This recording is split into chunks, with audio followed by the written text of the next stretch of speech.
gonna react to how like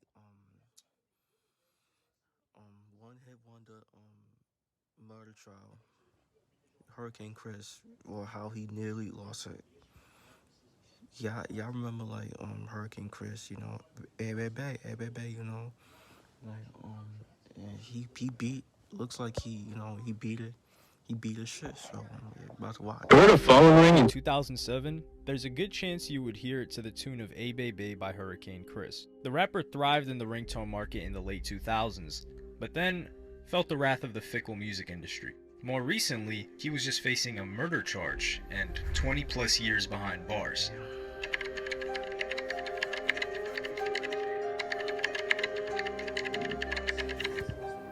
Let's take a look back at April 10th, 2007. Before the trap sound of southern rap was in total domination mode. Back when another southbound subgenre of rap called crunk was the turn-up style that included loud call and response choruses yelled out over thick bass. Yeah. What? Okay. Like y'all remember that? Lines, layers of synthesizer keys, and big drum machine claps.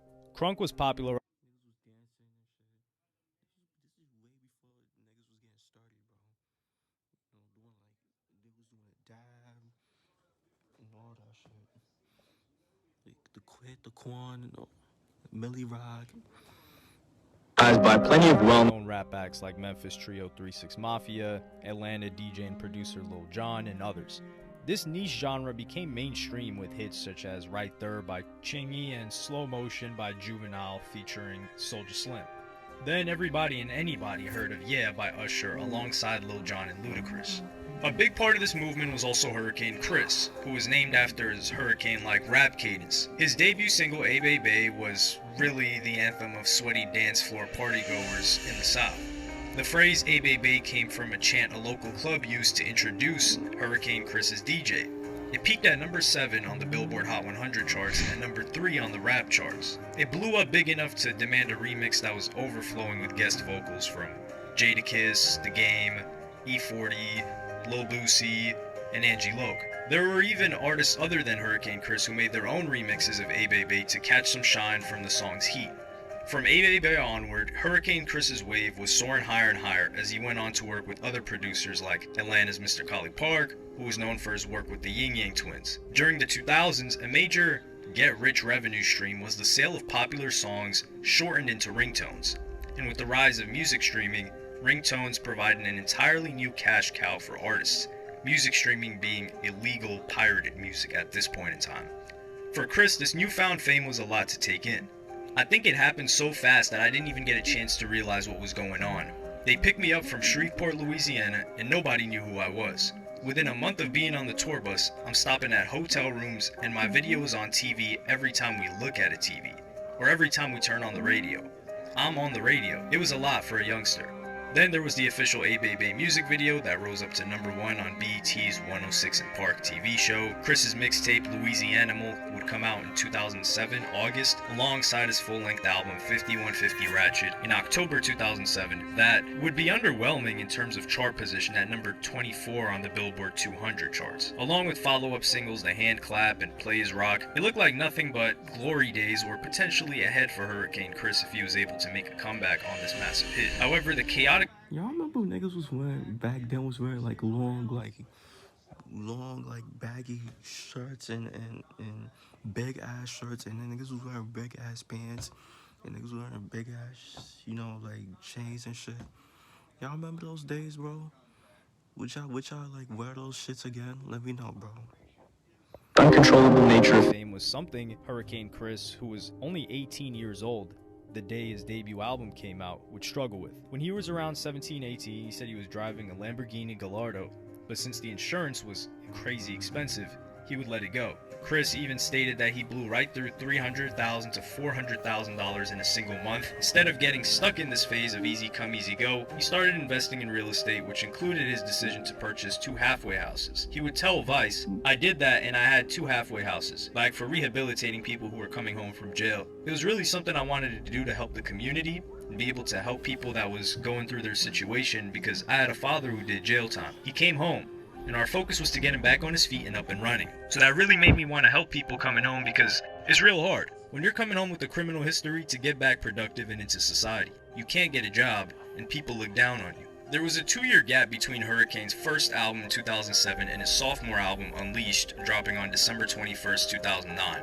It was released on the Polo Grounds record label, distributed through J Records, founded by old school music industry mogul Clive Davis. Polo Grounds has had a whole lot of success in the rap game, from ASAP Rocky and the whole crew, Pitbull, Yo Gotti, and even Young Jock.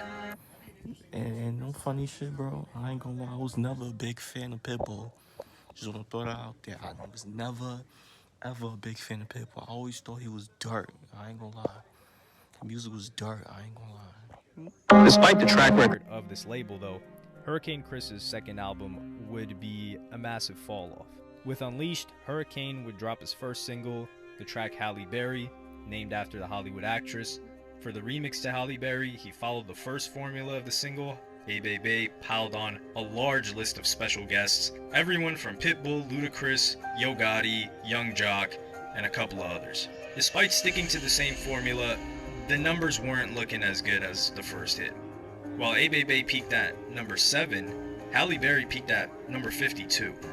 5150 Ratchet debuted at number 24, where as far as I can tell, Unleashed only appeared in Billboard's hip-hop and R&B charts and didn't even chart on the 200. While there are thousands of rappers that would jump at the chance of being on Billboard at all, Hurricane Chris was on the decline after having a single hit.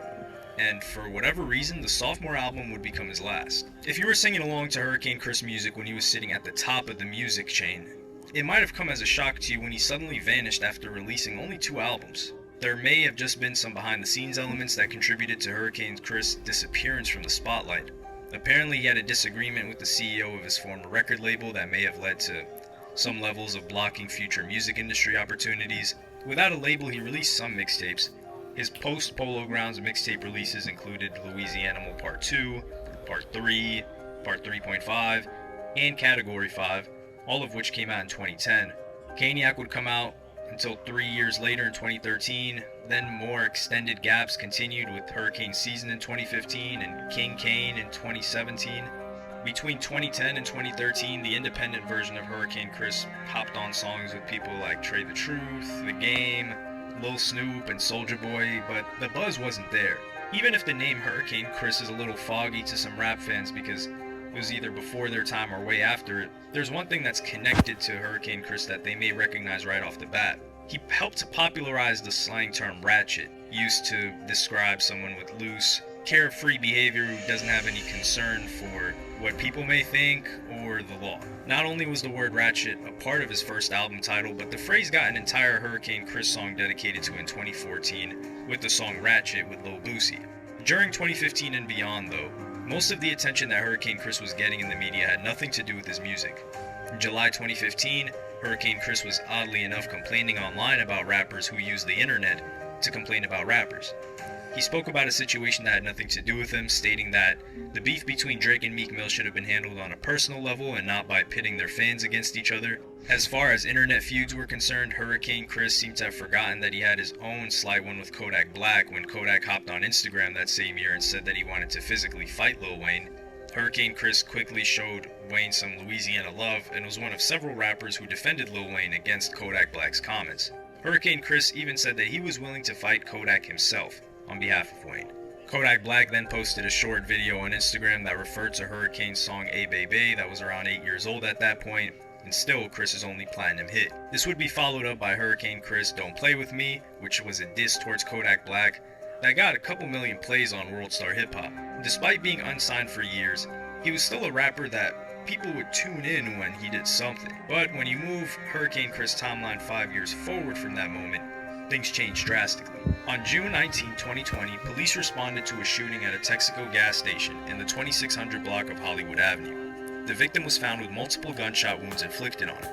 Hurricane Chris, or as the police report stated, Christopher Dooley Jr., was arrested. He was charged with 1 count of second-degree murder and 1 count of illegal possession of stolen items. He was held in police custody, then released on a $10,000 bond for the stolen property and $500,000 bond for the second-degree murder. After paying these bonds, he released a video, Hello World, Hello World, Hello World. I'm sure you got the news by now. I was involved in a very unfortunate incident on Friday morning.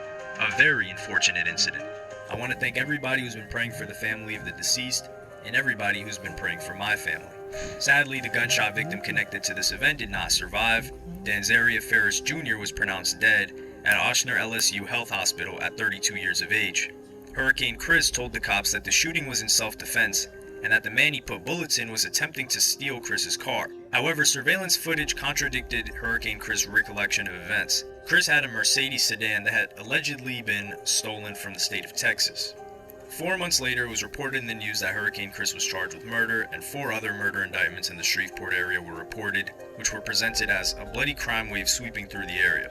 When this trial lingered on and Hurricane Chris was facing life in prison, he started releasing music again on his YouTube channel. In 2022, he released My Bae, which sampled A Bae Bae. The song currently has 2.1 million views. It's unlikely that he would have done those numbers had he not been making headlines, but he was certainly making the best of a bad situation. On March 14th, though, years later, Hurricane Chris stood before a silent courtroom while they awaited the jury's verdict. A 4-man, 8-woman panel found Hurricane Chris not guilty. He could breathe a sigh of relief. He'd gotten his life back. In an interview with The Shade Room, Hurricane Chris said, "They wanted to give me life if I was found guilty. Now I can hug my son and think about raising him to be a man. This situation drained me and affected my health greatly. God, I give you all the glory. I got my life back, and words can't explain how I feel. Thanks to everyone who wished me well." Crucially, Hurricane Chris didn't want his son to experience the pain he felt of having a father locked up in prison. And given that Hurricane Chris is now a free man, who knows what the future might hold? We have no idea if he's dropped any music, but he likely will. And given that he had what was essentially a massive hit for him, 15 years later, after his first one with My Bae, with a couple million views, this might not be the last that we hear. Okay, that's the vid. Yeah, bro. Let me know what y'all think, bro. Like, feel me? Like, what is your favorite Hurricane Chris song besides A Baby, bro?